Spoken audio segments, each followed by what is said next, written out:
E a sua TV FAMESP já está de volta com mais um tema importante. Hoje nós vamos falar de saúde, mais uma vez, nós vamos falar de saúde do homem. Nós estamos aqui no Hospital Estadual Bauru e é importante que a gente consiga pensar um pouquinho mais sobre a qualidade da nossa saúde, né?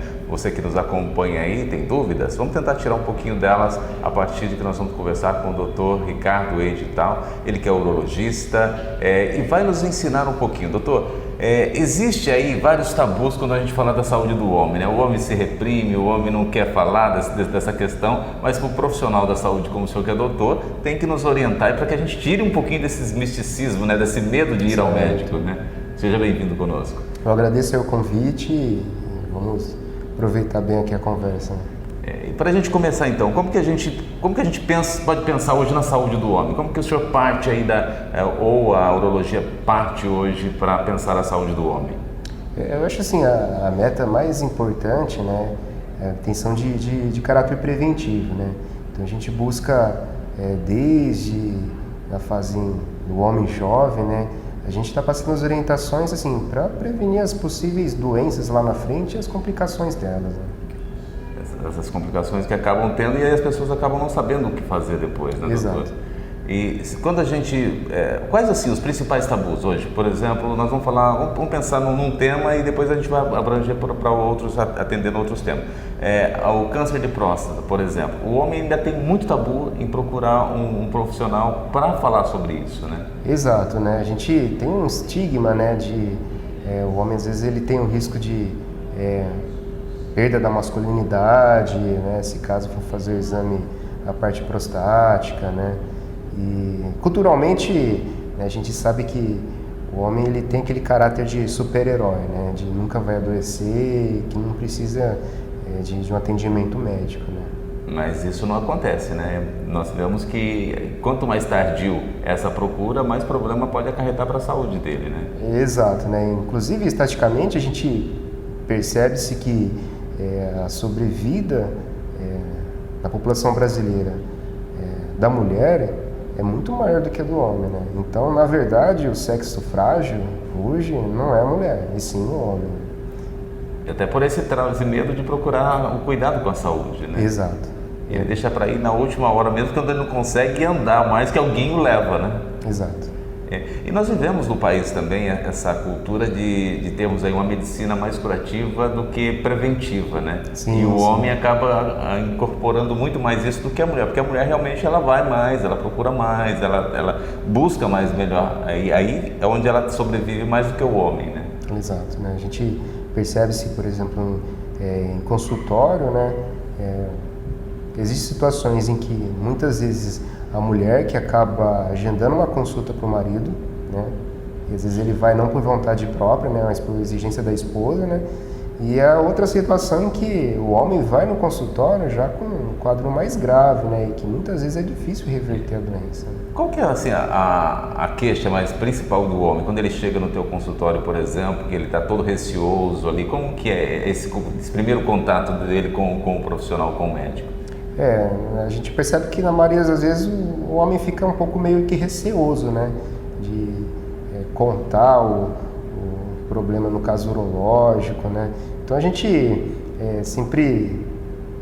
percebe que quando é uma primeira consulta, né, a gente fala, né, aqui é um bate-papo, né, não tem nada de formalidade, né? Então assim, contar o que está acontecendo, né?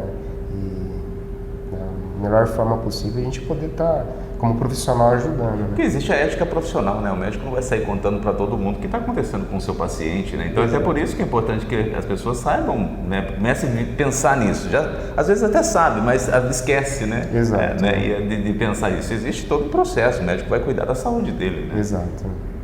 Doutor, o senhor falava um pouquinho antes de nós começarmos o programa de hoje, o senhor falava um pouquinho, né, de todas as etapas que nós temos que pensar a saúde do homem, desde o seu nascimento até a gente falar aqui do câncer de próstata, que é uma das fases que ele já está lá bem lá em cima na idade dele, né? Sim. O senhor poderia nos elencar um pouquinho desses cuidados que nós devemos ter da saúde do homem desde o seu nascimento? Sim, sim. A gente sabe que o reflexo, né, da cultura, né, do homem procurar um atendimento médico mais tardio reflete lá no final da vida, né? O fato da mulher ter uma sobrevida maior hoje que a do homem, em torno de 5 a 6 anos a mais, né, recai sobre o que ela faz lá atrás em relação à parte preventiva, né? Então, nas palestras a gente sempre divulga, né, quando a gente aborda a saúde masculina, né, a gente focar, pensar qual que seria a melhor idade para se iniciar, né, a parte preventiva, né? Então a gente lembra que isso deve ser feito lá atrás, né, já na infância, né? Todo cuidado em relação à higiene, principalmente a higiene na região íntima, né? No caso, o menininho lá sempre cuidar da atenção ao prepúcio, ao pênis, a higienização, a percepção do testículo para ver se está dentro da bolsa testicular de forma adequada, né? Então, em relação à alimentação, diversificar a alimentação, né? Hoje, infelizmente, a gente tem tudo que é mais fácil de consumir o alimento que é industrializado, né? Então, protela um pouco aquilo que às vezes é mais saudável, né? Se a gente pensar, o senhor falou uma coisa que eu fiquei pensando aqui, talvez o senhor já tenha até experiência ou outros profissionais acabam falando, né? Porque o primeiro cuidado com o filho homem ou qualquer tipo de filho é a mãe, né?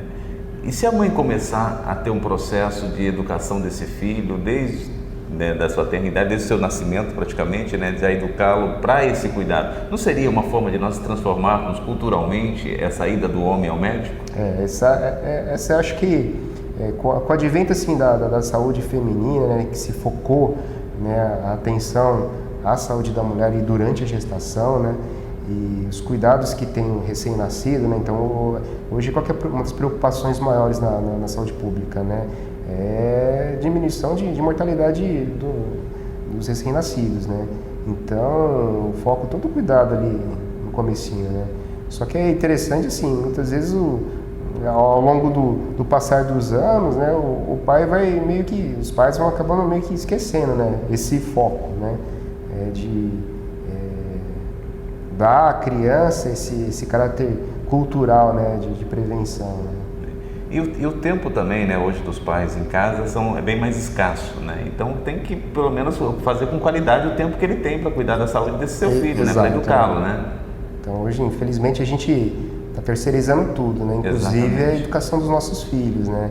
Mas a saúde não tem jeito, dos filhos não tem jeito de terceirizar, é mais difícil, né? Mas, assim, educação, a responsabilidade da escola, né? Saúde, a responsabilidade do pediatra, né? Mas tudo a base ali, né? É em casa, né? Então a gente sempre focar, né? Para nossos filhos, né? Vamos ter uma alimentação, né? Comer bastante legume, bastante verdura, vamos fazer atividade física, né? Isso os pais têm que estimular também os filhos, né? Não adianta os pais falarem para fazer, sendo que eles mesmos não fazem, né? É o exemplo que a gente dá em casa. E o próprio médico vai atender uma criança, a forma que ele vai atender essa criança, ele vai passar para os pais a informação na maioria das vezes, né? Porque Exato. É o pai que tem que ter essa regra com o filho, né? Exato. E aí o filho vai obedecer aos pais, e aí os pais que têm que se policiar, falar, não, eu tenho que cuidar da saúde do meu filho, né? Sim, sim. Então, a gente sempre orienta, por exemplo, da parte urológica, né? Cuidado ali na região peniana, né? Existem algumas doenças, assim, que pode acometer na infância, como fimose. Muitas pessoas têm dúvida de que é uma fimose, né? Em relação ao testículo, né? Algumas situações em que a criança nasce com a falta do testículo dentro da bolsa testicular, né? Então é interessante ter essa percepção de palpação no dia a dia, né? E ter essa orientação também, né? Que a gente acaba passando, né? É conhecer o próprio filho, né? Ver as queixas dos filhos e aí procurar um profissional para, se você não sabe a orientação, procurar um profissional, né? Exato. Você aprendendo um pouquinho aqui conosco, o Dr. Ricardo trazendo essas informações para nós, né? E nós vamos sempre convidá-lo para que a gente possa conhecer mais sobre a saúde do homem, que é importante, como nós colocamos aqui, né? Culturalmente, o homem foge, né, do consultório médico, mas se ele quer uma vida melhor, uma qualidade de vida melhor, doutor, ele tem que buscar o seu cuidado, né? Ele tem que se preservar, né? É isso que fica a dica para que a gente encerre nesse final, né? Exato.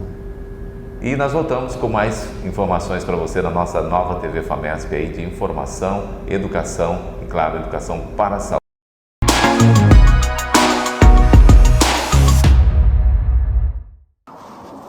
O som que você ouve agora pode mudar muitas vidas. Eu estava indo trabalhar e eu pego a rodovia. Um dia antes o meu pai falou, amanhã dá uma olhada no pneu do carro que tá murcho. E eu acordei atrasada e não olhei. Então, acho que você analisar, avaliar do jeito que está seu carro, às vezes você para num posto para abastecer, os frentistas até se disponibilizam a fazer as coisas no seu carro. E às vezes você fala, não precisa.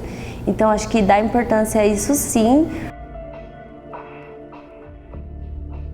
Até onde eu sei, eu não lembrava, e quando eu fui para casa todos os dias tinha que me falar que eu tinha sofrido um acidente porque não sabiam o dia que eu iria lembrar. No começo eu comecei a me questionar e perguntar para Deus por que isso estava acontecendo. Eu até, que nem eu sou católica, eu não conseguia comungar na igreja e tal, porque eu falava, como que eu vou receber aquele que eu não estou conseguindo ser grata a ele. Aí depois de um tempo, eu consegui ser grata, simplesmente grata por estar viva. Aí eu voltei a ficar bem com Deus, assim, por causa que eu comecei a ser grata. Acho que a gratidão é uma coisa que influencia muito em você, que você tá bem, assim, você agradecer por você estar viva, simplesmente. Não pode eliminar a revolta. A revolta acontece, a revolta você tem. Mas, acima de tudo, você agradecer por estar viva, simplesmente.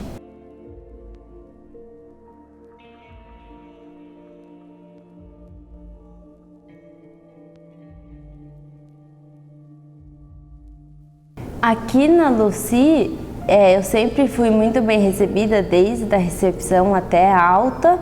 Assim, tudo aqui é sensacional, os profissionais são muito bons mesmo. Assim, a gente tem uma melhora, talvez eles nem tenham a consciência, nem saibam tanto que eles ajudam, tanto que é importante a função deles aqui.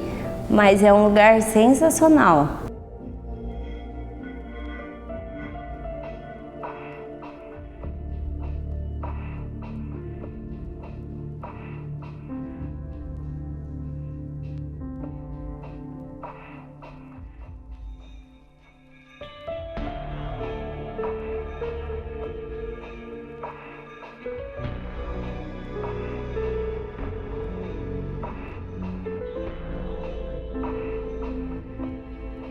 Acho que até empatia pelo próximo, assim. Uma empatia maior pelas pessoas. Saber valorizar quem está do nosso lado de uma forma que vão estar ali do seu lado para o que precisar.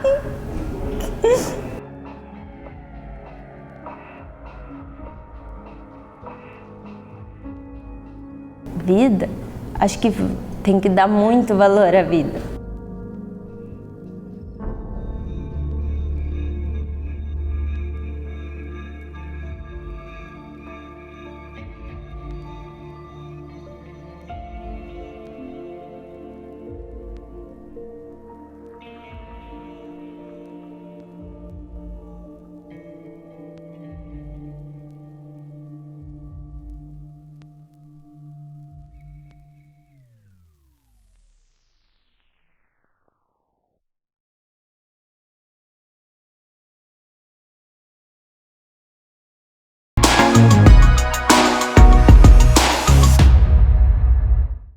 Na edição de hoje, nós vamos falar sobre uma ação da saúde importante para nós observarmos todos os dias, independente da pandemia que vivemos hoje ou independente das ações da saúde que você procura saber. Nós vamos falar com a doutora Eleonora, ela é endocrinologista e vai trazer informações sobre diabetes.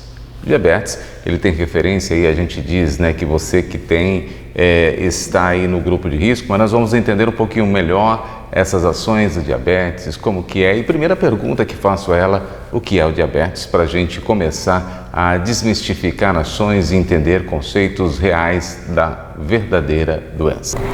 Diabetes é uma doença que cursa com um aumento do açúcar no sangue, né, da glicose. E, então tem vários tipos de diabetes, né, mas de um modo geral todos levam à hiperglicemia, que é aumento dessa glicemia sanguínea. Às vezes nós perguntamos ou não perguntamos ao nosso médico, ou não vamos ao médico, não sabemos se temos aí essa doença ou não, a diabetes está inserida em nosso organismo ou não, mas como entender? Por que o devemos fazer e por que tão breve façamos, temos aí resultados melhores para cuidar da nossa saúde, porque precisamos dessa ação para que a nossa saúde também tenha um melhor cuidado e possamos viver melhor. Vamos entender. Infelizmente, não só no Brasil, no mundo todo, mais de 50% das pessoas que estão com diabetes não sabem que tem esse diagnóstico, né? Então, o diabetes, nas fases iniciais, é uma doença silenciosa, então a pessoa ela não sente nenhum sintoma. E ela só vai sentir alguma coisa depois, numas fases mais avançadas. Então, é sempre indicado a gente ter um estilo de vida saudável para evitar de evoluir com o diabetes, mas no início fazer alguns exames de rotina a partir, se você já tem história familiar, seu pai, avô tem diabetes na família, ou se você já tem alguma outra doença, hipertensão, colesterol alto, ou se você ganhou peso, está sempre indicado fazer um exame no endocrinologista para poder checar se tem esse diagnóstico. Existem vários tipos de diabetes. Hoje em dia, cada vez mais a gente está individualizando mais o diagnóstico do diabetes. A gente vê que cada paciente se comporta de uma maneira. Mas assim, o mais comum é o diabetes tipo 2, né, que é o que tem mais comum na população, que é aquele relacionado a um ganho de peso, a um estilo de vida que não é muito saudável. Ele também tem uma herança genética forte, né? Se você tem na família familiares, pais, avós, irmãos com diabetes, a chance de você ter é maior. Então, e ele aparece com mais frequência com a idade, né? Então, mais em adultos, idosos, mas às vezes pode acontecer sim também em crianças e adolescentes. Depois, esse é o principal tipo. Depois tem o diabetes tipo 1, que é um diabetes que ocorre mais em crianças e adolescentes, mas pode também ocorrer em adulto, que é um diabetes relacionado a uma destruição das células do pâncreas, que são as células que produzem insulina. A principal causa é autoimune, né? Então, a pessoa desenvolve uns anticorpos, uma doença autoimune que vai lá e destrói essas células. E aí ela vai evoluindo com o diabetes tipo 1, que requer o tratamento com insulina desde o início. E existem outros tipos de diabetes mais raros, também alguns genéticos, né, mas que são mais raros na população. Às vezes nós não buscamos o cuidado ideal para a nossa saúde. Mas quão bom seria se todos nós tivéssemos a oportunidade de buscarmos um diagnóstico precoce, de fazermos uma saúde não somente curativa, mas uma saúde preventiva. Mas tem ações que você pode, e não é tão difícil assim. Você pode buscar ações para saber se você tem o diabetes ou não, por exemplo, que vai mudar e transformar o seu dia a dia. A doutora nos explica que essa importante ação de você buscar, de entender, de compreender, aí você vai fazer da sua vida dias melhores para conduzir a sua ação. O exame da glicemia, ele geralmente é realizado antes da pessoa ser submetida a um procedimento ou uma cirurgia. Então, normalmente, a gente faz esses exames no posto de saúde mesmo, né? O médico da unidade básica de saúde, ele pode solicitar esses exames para você, se tiver indicado, e se ele achar necessário, ele pode te referenciar para um especialista, para um endocrinologista, para dar continuidade no tratamento. Mas sempre se você já for um adulto, for ser submetido a um procedimento, isso geralmente deve ser realizado. E se tiver normal, repetir uma vez a cada ano. E não só a glicemia, né? De repente, se a glicemia vem alterada, para fazer o diagnóstico, a gente tem que repetir ou associar uns outros exames, né? Então a gente acaba associando exames para dar o diagnóstico, né? Não é só com uma dosagem isolada só para o diagnóstico. Você sabia que milhares de pessoas são acometidas pelo mundo com diabetes? E quais são os cuidados que você deve ter? Cuidados com a sua alimentação, cuidados com as suas dietas diárias, de exercícios, de ações, de condições? Pois bem, poucas pessoas conhecem ações que devemos ter para que a nossa saúde seja evidenciada e seja melhor. Você vai iniciar o tratamento, né, um acompanhamento. A principal parte do tratamento é realmente essa melhora do estilo de vida. Você vai procurar se alimentar de maneira mais saudável, pode até procurar até um profissional da nutrição para orientar, melhorar a alimentação, procurar ter uma vida mais ativa, porque a gente vê que o exercício físico, nosso próprio músculo, ele produz alguns hormônios que faz com que o diabetes melhore, que a resistência à insulina diminua. Então, tentar ter uma atividade física regular. E aí, depois de uma fase ou logo no início, aí depende, né? Tem que ser individualizado. O médico pode iniciar com um tratamento medicamentoso, que pode ser comprimido, pode ser insulina, existem uma gama de medicações, até injetáveis também para o diabetes, que não é insulina. E aí o médico vai avaliar qual o melhor tratamento para o seu caso. Cada ação da sua saúde tem um significado importante.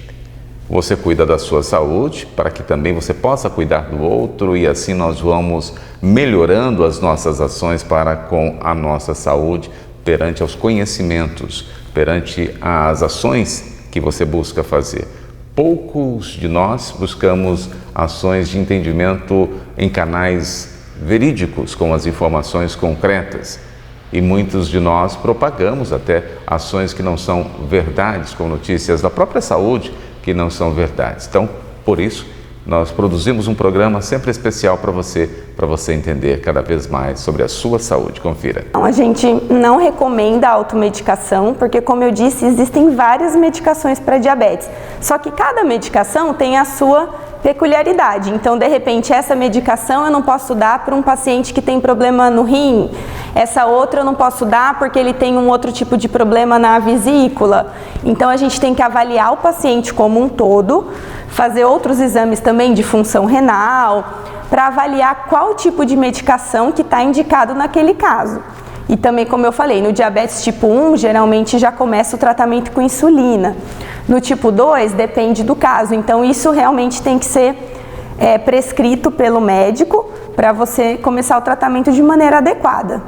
Nós estamos vivendo uma pandemia Covid-19, você sabe. Você está na sua casa, de quarentena, ou você está aí trabalhando, mas com os cuidados sempre redobrados para que a sua saúde seja preservada e a saúde do outro também.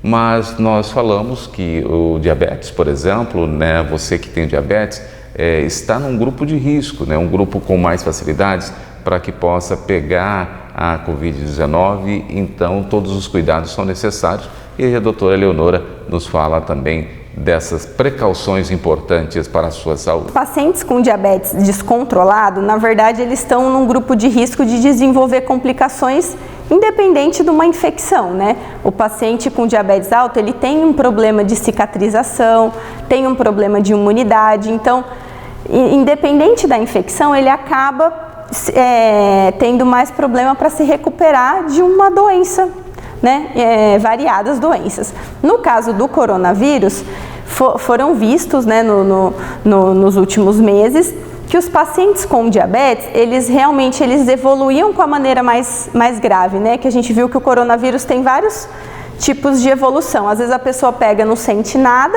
e às vezes ela evolui para UTI, tem que ser entubada. Então, essas pessoas que evoluem de maneira mais grave, em uma grande parcela elas tinham diabetes, mas um diabetes descontrolado. O diabetes descontrolado, ele pode levar a, como eu disse, piora da imunidade, pode levar a problema cardiovascular, então problema cardíaco, problema de circulação. Isso faz com que o nosso corpo não consiga responder tão bem a uma infecção, porque ele não está funcionando muito bem. Então, Além disso, os pacientes também com diabetes alto, alguns estudos mostraram que já foi visto em outras infecções virais que ele pode, às vezes, replicar mais o vírus. Então, ele pode fazer com que o vírus se multiplique mais. E aí ele fica mais tempo dentro do corpo e o paciente demora mais para se livrar daquele vírus. Então, dentre outros fatores, é por isso que o diabetes tem que controlar a doença para não ter problema depois se pegar alguma infecção. Estamos ficando por aqui com a ação de hoje, onde nós falamos com a doutora Eleonora, endocrinologista, nós falamos sobre diabetes e ações importantes para você cuidar da sua saúde, para você entender melhor. Na próxima edição, nós vamos trazer outras ações, outros profissionais que possam também direcionar a você uma direção melhor, um cuidado melhor para com a sua saúde. E as informações, claro, elas prevalecem para que você tenha um dia melhor, uma vida melhor e uma saúde melhor. Fique bem e até o nosso próximo programa FAMESP Notícias, aqui produzido pela FAMESP, onde nós atendemos o Hospital Estadual aqui em Bauru, o Hospital de Base, a Maternidade Santa Isabel e o ANO. E você pela região também conhece os trabalhos já desenvolvidos pela FAMESP em Itapetininga, em Tupã, os AMES cuidando melhor de você. Voltamos.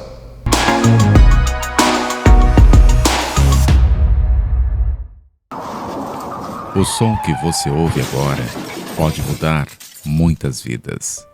O meu acidente foi ocasionado devido a uma falta de atenção do condutor. Não prestou atenção na sinalização, onde veio atingir eu que estava trabalhando, me atropelar, perdi a perna direita por causa disso. Algumas vidas conseguem ter a oportunidade de retomar os seus passos.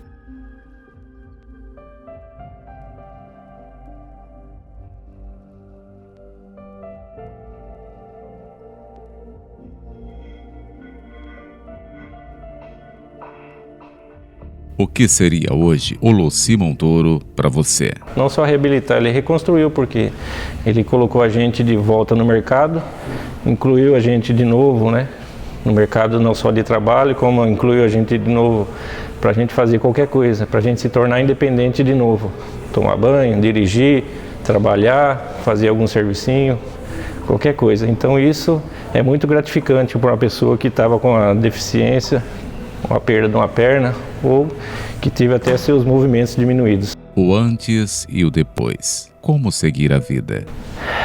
Antes do acidente eu era um policial rodoviário trabalhando na ativa normalmente, pai de família. Depois do acidente sou mais caseiro, fico em casa, cuido da família agora do mesmo jeito após a reabilitação. Estou feliz também após a reabilitação porque faço tudo o que eu quero e tenho mais tempo para ficar com a minha família agora.